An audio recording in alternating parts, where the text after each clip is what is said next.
Բարև ձեզ, հարգելի քաղաքացիներ, սիրելի ընկերներ, մի հանդիպման եմ գնում և որոշեցի առիթն օգտագործել և ավտոլայվի ռեժիմով խոսել, բարձրաձայն մտածել, ավելի ճիշտ կամ ձեր հետ խոսել երեկվա իրադարձությունների մասին, երբ ինչ որտեղ սպասելի, ինչ որտեղ անսպասելի մենք տեսանք 8 եպիսկոպոսների, որոնք որ այցելեցին Նիկոլ Փաշինյանին, ձեռք սեղմեցին նրա հետ և ըստ էության այդ գործողությամբ լիքը բանի տակ ստորագրեցին։ Շատերս դա անվանեցինք դավաճանություն, ես կարծում եմ դա շատ տեղին տերմին է, մենք հակառակի մասին տեղեկություններ չունենք, մենք չունենք տեղեկություն, որ զենք են դրած եղել այդ մարդկանց գլխին, հարկադրաբար են այդտեղ տարել, նման տեղեկություններ մենք չունենք։ Արցախի թեմի առաջնորդի մասով դավաճանություն բառը նույնիսկ այստեղ շատ մեղմ է, ոչ հայերենը, ոչ մեկ այլ լեզու կարծում եմ չունի նման համարժեք, թե ինչպես կարելի է կոչել նրա կողմից այս արարքը, մի մարդու, որը անմիջական պատասխանատու է Ադրբեջանի կազմում Արցախի ճանաչման, մեր սրբությունները ադրբեջանցիների կողմից պղծման, մարդ, որը ունի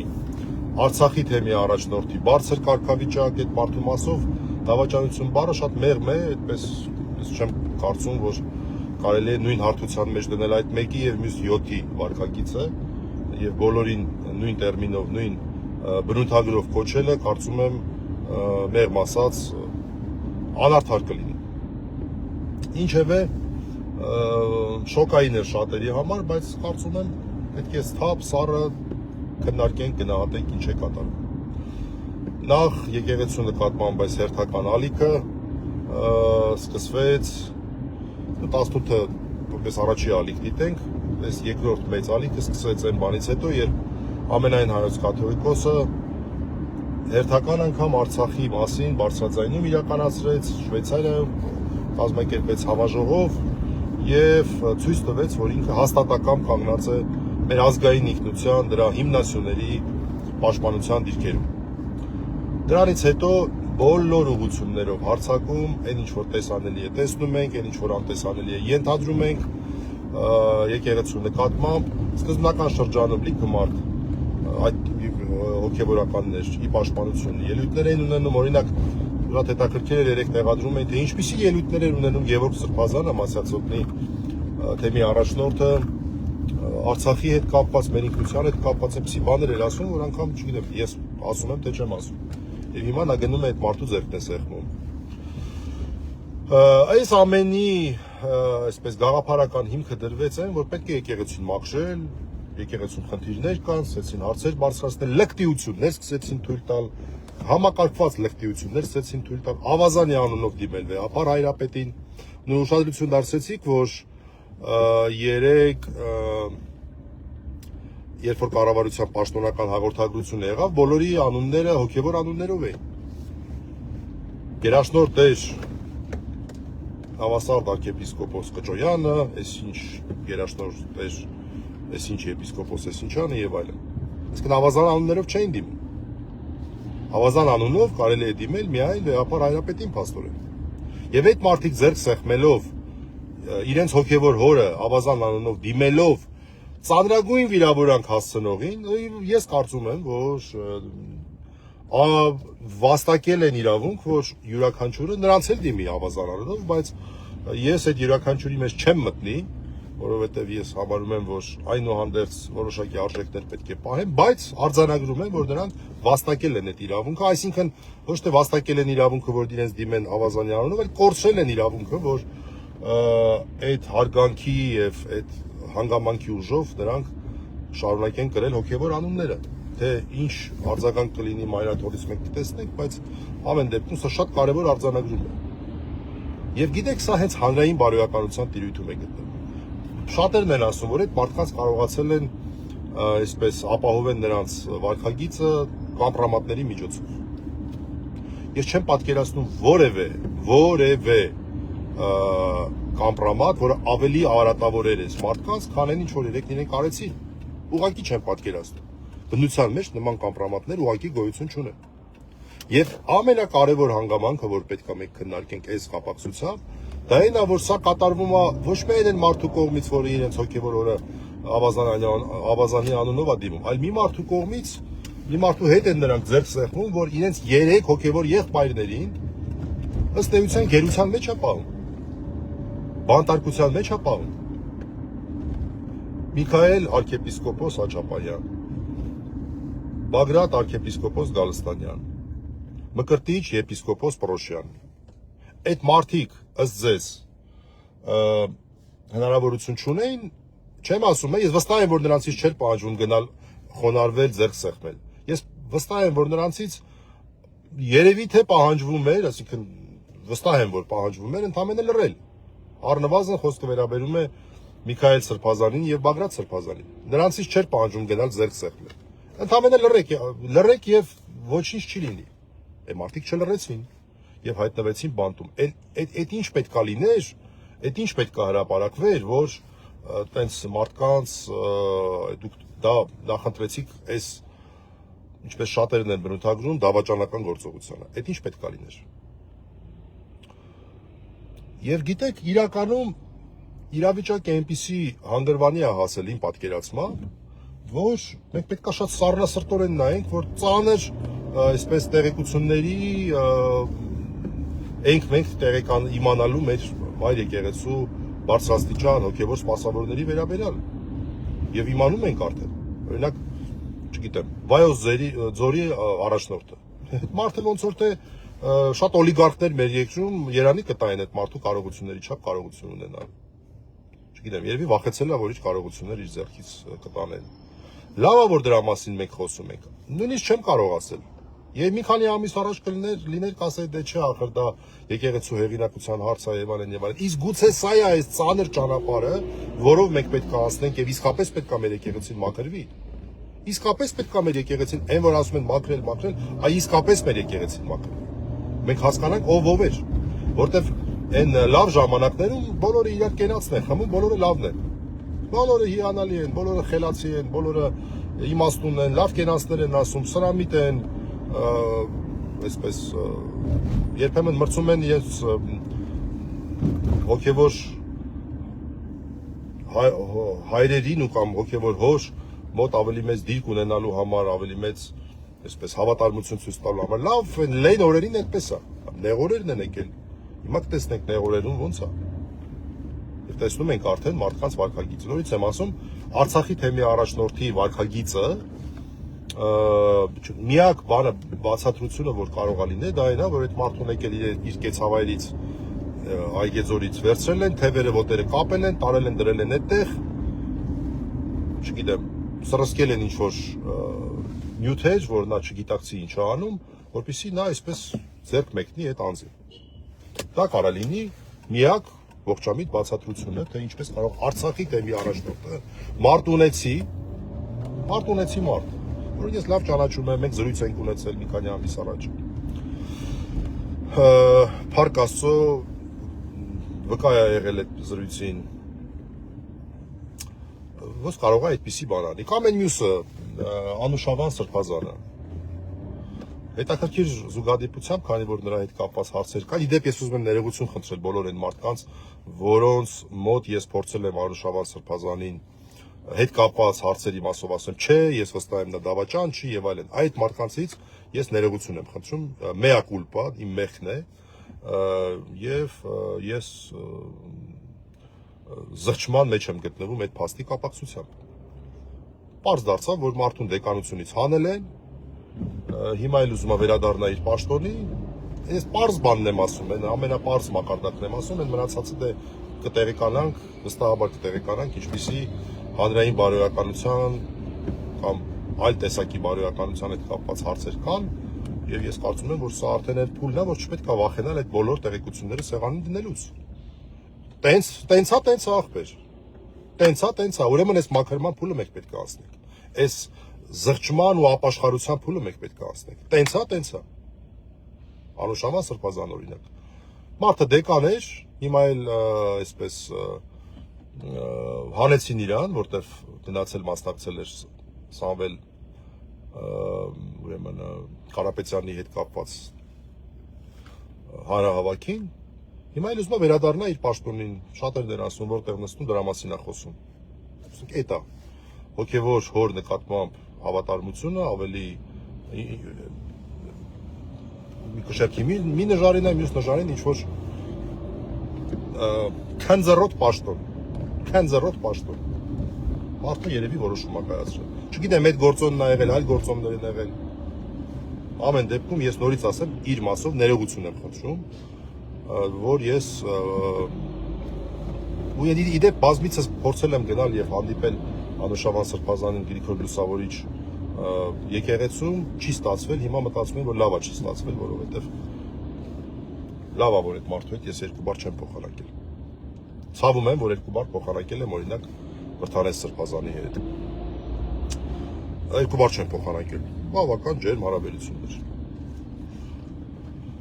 Եվ ես տեսնում եմ, որ բազմաթիվ արցախցիներ են այդ մասով գրում, եւ ես համարում եմ, որ շատ ճիշտ են անում, որ արցախցիները դրա մասին գրում են, եւ ուղղակի կարծում եմ, որ մի քիչ դժվար է չգրելը։ Ես չեմ հասկանում այն արցախցիներին, որ չեն գրում այդ հարցի շուրջ։ Ուղղակի չեմ հասկանում։ Մեր մայր եկեղեցին ունի իր կարգ ու կանոնը։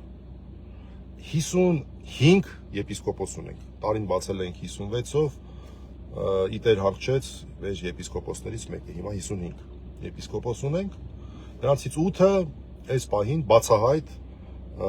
կոլաբորացիոնիստական ուխտադրժության տպավորություն թողնող վարքագիծ են դրսևորել։ Այդ է երևում։ Այդ է կանխավարկած, ես չգիտեմ ինչ պետք է ասենք, օրինակ նորից ասեմ, միակ տարբերակը են կարող լինի, որտեղ ես ոնց հասկանում եմ, նույն Վրթանես Սրբազանը գլուխոյ փակ է, որևէ մեկը նրա հետ կապվել չի կարողանում, կարող է վաղը մյուս օր մարդը ասի, գիտեք, ես տեղս նստած եկան մասկաներով տարան, դրեցին այնտեղ, ես չհասկացա այնտեղ ինչ է կատարում։ Էդ էլ չբացառենք որպես տարբերակ, իհարկե, բայց եթե այս տարբերակները բացառում ենք, սա այլ բան չի կարող կոչվել, քան ուխտադրժություն եւ դավաճանություն։ Ասել, որ դա նշանակում է, որ մյուս բոլորը շատ ամուր են, չէ, այդպես չի։ Ես չեմ բացառում, որ լինեն նաև այլ եպիսկոպոսներ, որ այս նույն ճանապարհով գնան։ Դրան էլ մենք, այսպես ասենք, պատրաստ լինենք, եւ դրանից էլ դա էլ չհամարենք, որ վերջ, ամեն ինչ ավարտված է, ինչպես գրել է դրանց։ Ոչ,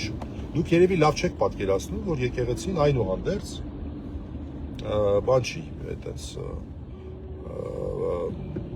պետական հիմնարկ չի, որ տենց կամ զինվորական, հիշում եք ինչ արեցին, գնացին գեներալներին պաստոյկի Սմիրնը կանգնացրեցին եւ դրանով համարեցին, որ իրենց խնդիրը լուծված է։ Չէ, սա ուրիշ ոլորտ է, ուրիշ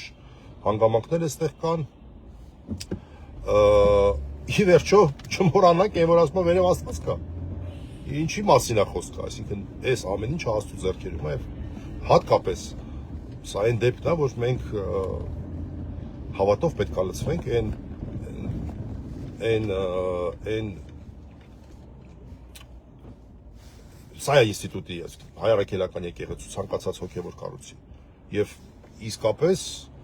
չգիտեմ աղոթք բարձրացնենք, հույս հայտնենք, ցանկանանք, չգիտեմ, ես մի քիչ չեմ կարող այստեղ ճիշտ տերմինաբանություն ասել, երևի աղոթն է ճիշտ տերմինը, բայց այլ հարց է, մի խոսքով, որ մի լույս մի տեղից կբացվի, որովհետև սենց չի կարող պարզապես լինել։ Գուցե սա էր ճանապարհը մաքրման։ Մարդ, որը որ միշտ եղել է հանրության աչքում, օրինակ, շվայտության խորհրդանիշը, Բենթլի եւ այլն եւ այլն։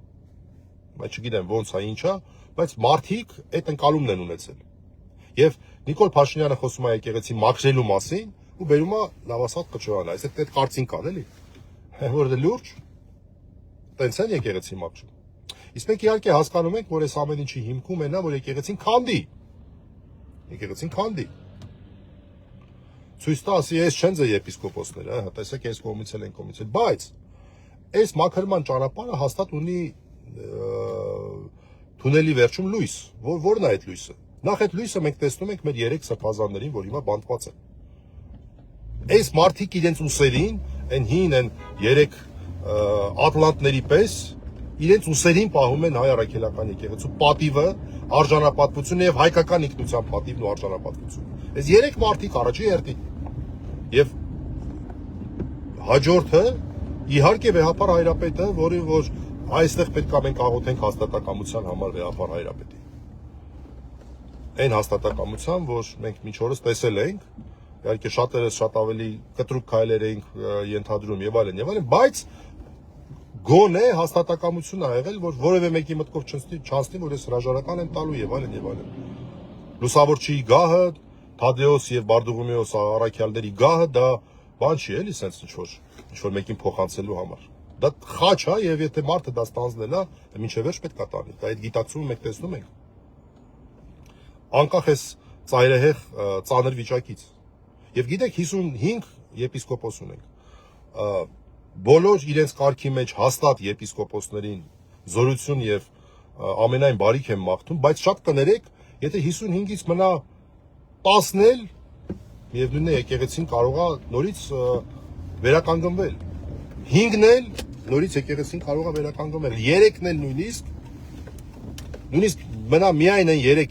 3 հոգեվորականները, 3 հոգեվորականները չէ, եպիսկոպոսները, որ բանտում են, եկեղեցին շարունակում է մնալ։ Դա է կանոնական եւ առաքելական եկեղեցին։ Եթե այդպես մնա։ Եվ մեր եկեղեցին ունեցել է շրջաններ, հատկապես այդ խորհրդային տարիներին 2 թե 3 եպիսկոպոս էին մնացել։ Հա էլի, 2 թե 3 եպիսկոպոս էին մնացել Հայաստանում։ Սա վատ վիճակ է, բայց դա չի նշանակում, որ եկեղեցին ավարտվեց։ Ոչ։ Էլ չեմ խոսում, որ մենք ունենք Մայրաթորի միաբաններ նաև այլ դասերից։ Վարդապետաց դաս ունենք, քահանայից դաս ունենք, ոչ միաբան, բայց ամուսնացյալ քահանաներ եւ այլն։ Մենք հիշենք, որ ի վերջո արժեքների մասին է այստեղ խոսքը։ Գուցե ծանր մաքրման գործը, այսպես ճանապարհը սա է։ Եվ սա որպես փորձ լինի հետագայի համար։ Չեմ կարող ասել։ Անկեղծորեն չեմ կարող ասել։ Եվ յուրաքանչյուրի արժև այս ընտրությունը կանգնած է։ Եվ փորձության ժամը այսպես է լինում։ Նեղ օրեր են։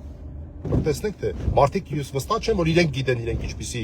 ամրություն կարող են ունենալ։ Տեսնենք թե ինչպիսի ամրություն կարող են մարդիկ ունենալ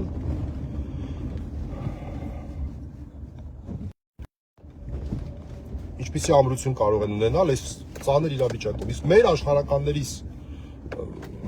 խնդիրը կարծում եմ պետք է լինի, որ մենք մեր հավատարմությունը պահպանենք մեր մայր եկեղեցուն եւ ինչու ոչ հանրային պարսավանքի միջոցներ նաեւ ձեռնարկենք այն մարդկանց նկատմամբ, ովքեր որ ակնհայտորեն թույլ են տալիս ուխտադրուժ եւ դավաճանական արարքներ։ Իմ պատկերացմամբ սա մեր հատկապես աշխարհականների խնդիրը պետք է լինի։ Եվ շատ կարևոր բան եզրափակիչ որպես խոսք նախապես հայտարարված է, այնպես չի նոր հայտարարվել, որ վաղը շաբաթօրը Սուրբ Թադեոսի եւ Սուրբ Բարդուղիմեոսի տոնին ընթառաջ Մայրաթորը բերվելու մեր եկեղեցու սրբոցը, որը Գեղարդն է։ Գեղարդը բերվելու է մարտաճար եւ գնանք եւ խոնարհվենք եւ Գեղարդի այսպես միջոցով մեր փորձենք ամրանալ, զորանալ մեր նաեւ հավատքի մեջ։ Եվ ես անպայման փորձելու եմ ամեն ինչ անեմ, չնայած շատ գործերին, որ անպայման Մայրաթոր գնամ 10:30 նշանակված է պատարագը, փորձեմ մասնակցեմ պատարագին եւ հետո կարծեմ մինչեւ ժամը 3-ը թե 4-ը մնալու էր այդտեղ։ Էսա։ Այսքանը իրենց կարգի մեջ հաստատվեր բոլոր հաստատ գտնվող մեր բոլոր հոգևորականներին զորություն եմ մաղթում, մյուսներին չգիտեմ էլ նույնիսկ ինչ մաղթեմ։ Աստված մեզ հետ։